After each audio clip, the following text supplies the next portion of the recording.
सत्य के साथ।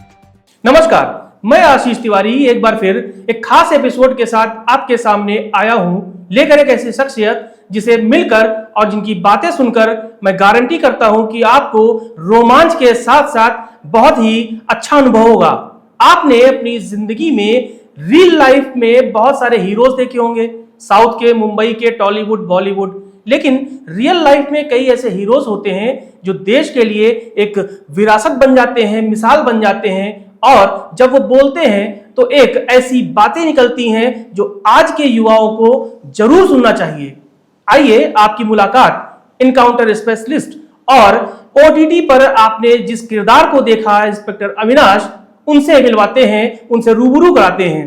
सर, बहुत शानदार शख्सियत है आपकी, जो हमने पर्दे पर देखा और जो हमने आपके बारे में गूगल पर पढ़ा और लोगों से सुना। बेहतरीन इंस्पेक्टर रहे आप, पुलिसिंग भी बहुत शानदार रही। आज की पुलिसिंग और आपकी पुलिसिंग में कहाँ फर्क पा रहे हैं? देखिए, पुलिसिंग तो लगभग एक सी रहती है, काम ही एक सा है, लॉ एंड ऑर्डर, और एक जुनून की कमी है।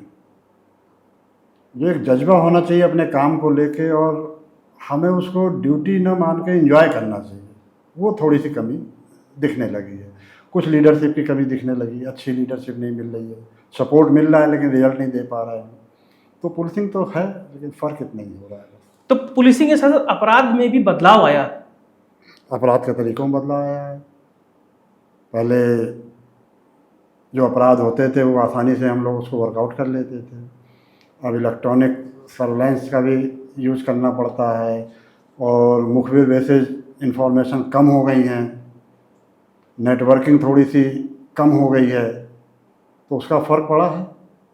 लेकिन फिर भी पुलिस तो काम कर ही रही है। लोग जो खाकी को लेकर डरते हैं, आज भी डरते हैं, सड़क पर देखते हैं तो बचते हैं। आपका जो दौर था, जो मैंने आपके बारे में, चाहे वो वेब सीरीज़ हो, चाहे वो अखबार की कटिंग्स हो, जो देखा है, आपके अंदर दो तरह का पुलिसमैन रहता था। एक जो अपराधियों को देखते ही खूंखार हो जाता था, एक वो जो वाकई जो परेशान है, पीड़ित है, उसको देखकर रहमदिल हो जाता था। ये दो पुलिस वाले जो आपके अंदर रहते थे, वो आज के पुलिस वालों के मन में या दिल में उनके रहता है? बहुत सारे लोग हैं जिनके दिमाग में ये चीज़ रहती है कि भाई पहले तो हम इसी पब्लिक के बीच से ही आए हैं, पुलिस में रह के हम अपनी ड्यूटी पूरी कर रहे हैं, लेकिन एक इंसानियत भी होती है। बहुत उम्मीद करते हैं बेचारे दुखी परेशान लोग पुलिस से, और अगर हम उसमें खरे नहीं उतर रहे हैं तो हम अपनी जिम्मेदारी नहीं निभा पा रहे हैं। तो उसको करना चाहिए। और मेरा तो मानना यह है कि पुलिस में इतने अवसर मिलते हैं कि आपको मंदिर मस्जिद जाने की ज़रूरत नहीं है, इतनी दुआएं मिलती हैं, इतने अवसर मिलते हैं, लेकिन आप मन से उनकी मदद करें। और जो काम है रियल में क्रिमिनल के ख़िलाफ़, वो भी आप उतनी मजबूती से करिए, तो कोई दिक्कत नहीं आती है। आप संतुष्ट रहते हैं अपने काम से भी और अपनी ईमानदारी से भी। आपके दौर में भी इनकाउंटर हुए, आप कई इनकाउंटर के गवाह बने, आज भी हो रहे हैं। अब लोगों के मन में डर भी होता है, सवाल भी होता है, लोग कोर्ट चले जाते हैं, सीबीआई जांच होती है। ये जो इनकाउंटर का एक कल्चर है आज जो है, और आपके दौर में जो था, ये बदलाव लोगों की सोच में और पुलिसिंग में क्यों आया? अब देखिए, बहुत से ऐसे केसेस हो गए कि ना चाहते हुए कुछ गलती हो गई, और कुछ जानबूझ के कुछ लोगों ने उसको गलत तरीके से किया, तो एक दिमाग में भय तो बैठ ही जाता है, क्योंकि तकलीफ़ तो खुद को ही उठानी पड़ती है, कोई सपोर्ट मिलता नहीं। तो काफ़ी परिवर्तन आया है, और इनकाउंटर तो हो रहे हैं, पहले भी होते थे और आज भी हो रहे हैं। थोड़ा सा फ़र्क पड़ा है, वो देखने में। अच्छा, एक केस जो बीते दिनों हमने देखा, अतीक अहमद का, इलाहाबाद में हुआ, ये अपने आप में ही विचित्र था कि पुलिस कस्टडी है, कैमरे चल रहे हैं, शूटर आते हैं और मार देते हैं। फिर उसके बाद हमने देखा मुख्तार अंसारी का इशू। यूपी में, चूँकि आप यूपी से हैं और यूपी की पुलिसिंग को आप बेहद करीब से जानते भी हैं, महसूस भी करते हैं, यूपी में जो इस वक्त पुलिसिंग है, इन दो केसों के बाद जो लोगों के मन में एक सवाल खड़ा हुआ कि वो जो हनक होती थी पुलिसिंग की, क्या अपराधी इतने बड़े वो हो गए हैं कि वो कैमरे चल रहे हैं, पुलिस कस्टडी है, इतने बड़े अब उसको मार देते हैं शख्सियत को, ऐसा कैसे हो जाता है? देखिए, पुलिस की हनक रही है और रहेगी हमेशा, क्योंकि उसका काम करने का जो तरीका है और जो जिम्मेदारियां हैं वो तो हमेशा रहेंगी। चूक हो जाती है, कहीं ना कहीं चूक हुई है इन दोनों में। और मुख्तार वाले में तो ऐसा कोई मतलब ही नहीं था, वो तो एक नेचुरल। नहीं, जो एक बनाया गया कि वो जेल से आ रहे थे तो साथ साथ पूरी वो भी मीडिया की चल रही है, कहीं गाड़ी ना पलट जाए। अब एक कुछ ऐसा हुआ पहले कि एक माहौल सा बन गया कि ऐसा भी हो सकता है, जबकि ऐसा होता नहीं है। वो एक चांस था जो हो गया। इंस्पेक्टर अविनाश को जो लोग जानते हैं, ओटीटी के जरिए आपका चरित्र चित्रण किया गया, एक आपकी भूमिका बनाई गई, लोगों ने देखा, वो अविनाश मिश्रा कैसे बने? अब देखिए, ये तो बड़ी लंबी कहानी है। एक बार जब यूनिफॉर्म पहन ली तो फिर उसकी इज्जत भी रखनी है, उसका सम्मान भी रखना आपके है। पिताजी का कोई केस था?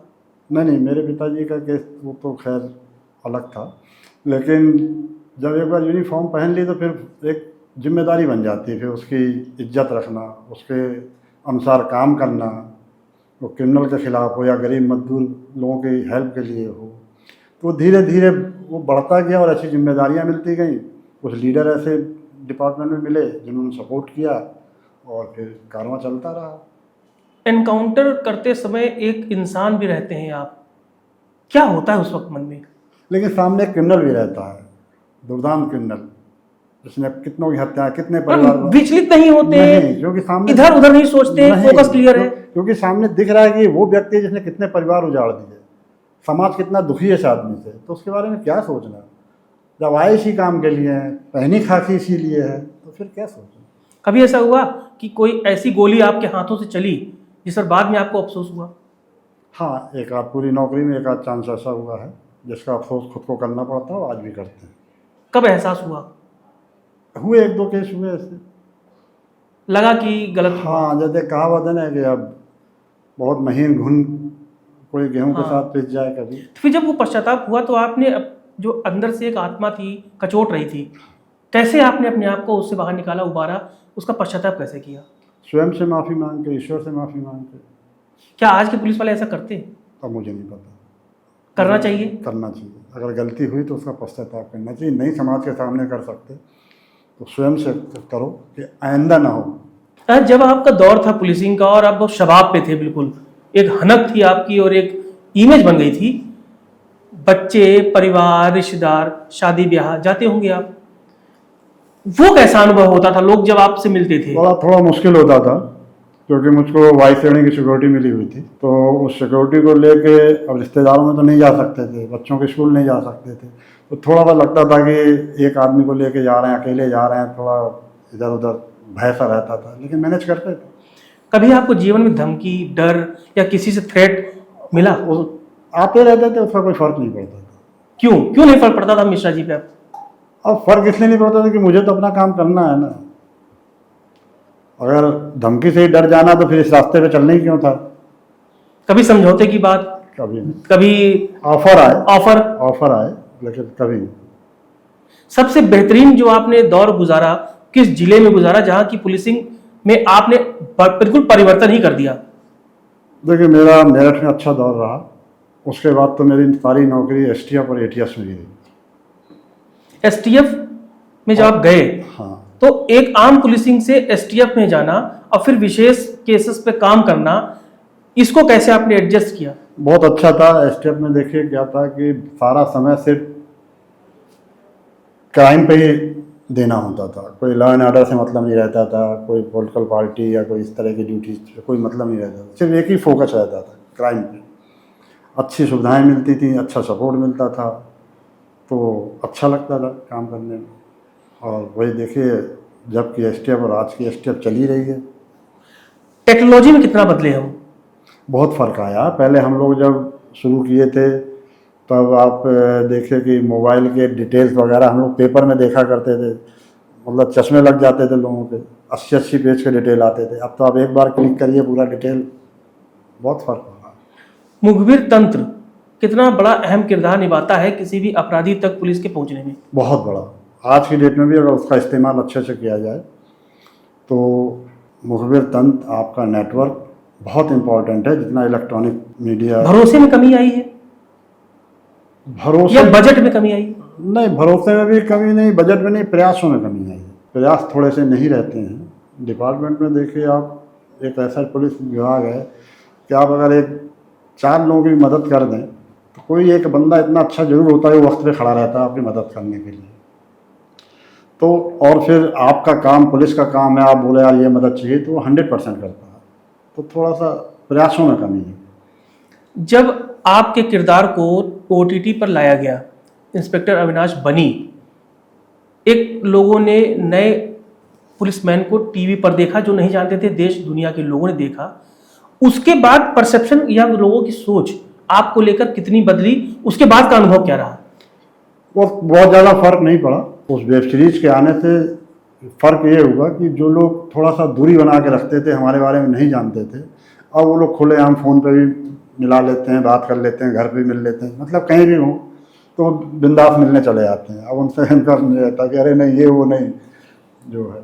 आपके अंदर अभी पुलिसमैन जिंदा है? हाँ, वो तो रहेगा। वो क्या कर रहा है? वो लोगों को राय देता रहता है, मशवरा देता रहता है कि भाई कैसे नेटवर्किंग की जाती है, जो संपर्क में आता है, जो भी प्रयास होते हैं वो करते रहते हैं। नहीं, अंदर के पुलिसमैन को, आज के पुलिसमैन को देखकर थोड़ी तकलीफ भी होती है कि कुछ वैसा नहीं है जैसा कि हाँ, अंदर का पुलिसमैन था। थोड़ा सा लगता है कि यार देखो इतनी अच्छी नेटवर्किंग क्यों नहीं कर पा रहे हैं लोग, क्यों नहीं प्रयास करते हैं, क्या सपोर्ट आज की डेट में इतना अच्छा सपोर्ट मिल रहा है, कर पाते हैं, लेकिन कुछ मजबूरियां हैं, लॉ एंड ऑर्डर ये वो तो नहीं। लेकिन एसटीएफ तो कर ही रही बढ़िया काम। यूपी में क्राइम को देख के क्या कह रहे हैं कि जिस तरह से एक अपराधी अब कहते हैं हमें अरेस्ट कर लीजिए, एनकाउंटर मत करिए, बाबा जी का बुलडोजर है और भी कई चीजें हैं जिस तरह से चल रही हैं, लोग कहते हैं क्राइम फ्री स्टेट हो गया है। क्या वाकई ऐसा ही है जैसा दिखाया जा रहा है, या अभी भी अपराधी कहीं ना कहीं सक्रिय हैं? देखिए, जिस तरह के अपराध हुआ करते थे वो तो लगभग ख़त्म से हो गए। अब ये कुछ सामाजिक अपराध हैं जो हो जाते हैं, जिनके बारे में ना तो आपको इलेक्ट्रॉनिक तंत्र कुछ बता सकता है, ना आपको मुखबिर तंत्र कुछ बता सकता है, तो अचानक घटनाएं घटती हैं तो उसको तो फिर होने के बाद ही कंट्रोल हो पाती है। लेकिन बहुत कंट्रोल हुआ है, आप लोग देखते ही हैं, आप लोग तो रिपोर्टिंग करते हैं। आपने तो अयोध्या में, मैंने देखा है वेब सीरीज में कि आपकी भूमिका अच्छी रही है, वहां पे आपने काफी काम किया। आज की अयोध्या पूरी बन गई है। वो जो अविनाश मिश्रा इंस्पेक्टर के रूप में अयोध्या गए थे, अब जब गए होंगे आप, क्या एहसास हुआ? अब एहसास तो डेवलपमेंट देख के ही हुआ कि भाई हाँ अच्छा डेवलपमेंट हुआ है। वहाँ जिस हनुमानगढ़ी के चौराहे पे हम लोग, हाँ, मैं उसी घटना का जिक्र कर रहा। जब ये केस हुआ था जी, वहाँ पैदल चलना मुश्किल हो रहा था, आज गाड़ियाँ चल रही हैं। आज जब हम आपसे बात कर रहे हैं, आजकल आपकी मशरूफियत क्या है? मतलब किस तरह से आप अपने विजन को या अपने अंदर के पुलिसमैन को आगे बढ़ा रहे हैं ताकि समाज को, पुलिस फैमिली को फायदा हो? मेरी फायदे की तो नहीं सोचता, लेकिन कभी आपने सोचा किताब लिखूं अपने अनुभव पे? मैंने अपनी किताब भी लिखी है, बहुत जल्दी वो रिलीज होगी, प्रकाशन होगा उसका, और वो रखी हुई है क्योंकि अभी कुछ प्रोजेक्ट पे काम चल रहा है और अभी सेकंड सीरीज आने वाली है आपकी, 1-2 प्रोजेक्ट पे और काम चल रहे हैं। यानी पूरी तरह से आप टीवी और अन्य प्रचार माध्यम या मनोरंजन के माध्यम से आप जनता के बीच आएंगे, अपने संदेश को देंगे। हाँ। किताब आपकी आएगी। जी जी जी। उसमें आप किताब में क्या दर्शा रहे हैं, मतलब क्या लोगों को दे रहे हैं? किताब में ये है कि अब बहुत लंबी आपकी बायोपिक होगी या कि पुलिसिंग को लेकर? मेरी बायोपिक है, उसमें हर केसेज में पुलिसिंग है, यानी कि आपके केसेस हैं उसके अंदर? हाँ, केस उसके अंदर स्टडी है। केसेज हैं और उस केसेज में कैसे पुलिसिंग की गई है, कैसे अपनी टीम का सपोर्ट, कैसे सीनियर अफसर का सपोर्ट, कैसे आपके समाज के लोगों का सपोर्ट, कैसे मीडिया का सपोर्ट, मतलब सक्सेस के लिए आपको सबको साथ लेके चलना पड़ेगा। टाइटल क्या रखा है? टाइटल मैंने रखा है संघर्ष या सफलता। संघर्ष या सफलता, ये डिसाइड करेगी पब्लिक। हमसे बात करने के लिए बहुत बहुत शुक्रिया। शुक्रिया। ये है रियल लाइफ हीरो, जो एक जमाना था कि लोग कहते थे कि इनसे मिलने के लिए 3 घंटे डर की वजह से बाहर खड़े रहना पड़ता था कि कहीं वो एक ऐसे शख्सियत से ना मिल जाए जो इनकाउंटर स्पेशलिस्ट है। और अब वेब सीरीज में आपने देखा कि वो रहमदिल इंसान एक ऐसे किरदार में है कि जिनकी उंगलियां कभी बंदूक चलाती थी, रिवॉल्वर चलाती थी, अब वो कलम चला रही हैं। यानी पुलिस का जो किरदार था उनका, उस किरदार के, उस वर्दी के अंदर जो इंसान था वो हमारे साथ मौजूद हैं, जो बेहद शानदार है। इंतजार कीजिए किताब का, इंतजार कीजिए इंस्पेक्टर अविनाश के पार्ट 2 का, जिसमें परत दर परत आपको इसी शख्सियत के अलग अलग किरदार, अलग अलग शेड्स नजर भी आएंगे और आपको बेहद रोमांचक अनुभव भी होगा। मिलते हैं नए शख्सियत के साथ अगले एपिसोड में, तब तक के लिए नमस्कार।